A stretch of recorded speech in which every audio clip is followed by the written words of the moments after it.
आपण हटलो नाही आणि त्यांना सगळ्या आदिवासी तरुणांसमोर, महिलांसमोर, ज्येष्ठ नागरिकांसमोर आपल्याला त्यांना आपल्या समोर झुकावंच लागलं.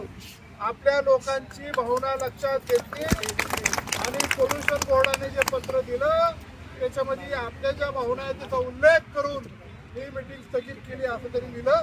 त्याच्याबद्दल प्रशासनाचे मनपूर्वक आभार. आता 19 तारखेला खासदार, आमदार, मी आणि आपले काही प्रतिनिधी यांची बैठक होणार आहे. तर त्या बैठकीला कोण कोण अपेक्षित आहेत असे 15 ते 20 जणांची नावं करा आणि किरण भाऊ तुम्ही मला पण पाठवा उद्याच्या उद्या आणि खासदार महोदयांना पण पाठवा की जेणेकरून ती मीटिंग आपण घेऊन खासदार साहेबांनी पण आम्ही फोनद्वारे आश्वासित करू इच्छितो की या पत्रावर आमचं समाधान होणार नाही, आम्हाला सुधारित पत्र पाहिजे. त्याच्यासाठी खासदार साहेबांनी पण प्रयत्न केला, पण खासदार साहेब स्वतः सांगितलं की त्या मीटिंगमध्ये आपला प्रकल्प रद्द होण्याकरता आपल्याला त्या मीटिंगमध्ये जे जे काही करता येईल ते करण्याची पूर्णतः जबाबदारी ही खासदार अमोल कोल्हेंची राहील असं त्यांनी स्वतः सांगितलं आणि सगळ्यांबरोबर त्यांनी चर्चा सुद्धा केली. आपला लढा संपलेला नाही. प्रकल्प जोपर्यंत रद्द होत नाही तोपर्यंत आपल्याला थांबायचं नाही.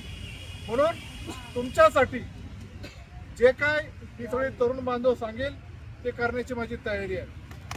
मी 19 तारखेच्या मीटिंगला तर आहेच आणि पुढेही जो लढा उभा करायचा असेल त्याच्याकरता पर मुंबईला जायचं असेल, अजून कुठं जायचं असेल त्याच्याकरता तुमचा भाऊ या नात्याने अतुल बेनके भक्कमपणे तुमच्या पाठीमागे आहे एवढं याने मी तरी सांगतो.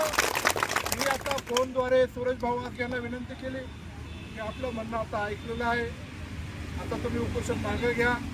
पण तरी ते म्हणले माझ्यासाठी महत्त्वाचे जे आंदोलन करते तर तुम्ही आता माझं बोलणं झाल्यानंतर इथं साहेबांनी आपल्याकडं पत्र दिलेलं आहे आणि अमोलकडं, सोमनाथकडं, किरणकडं, नाथा शेठकडं हे पत्र व्हॉट्सअपद्वारे त्यांनी सुपूर्द केलेलं आहे.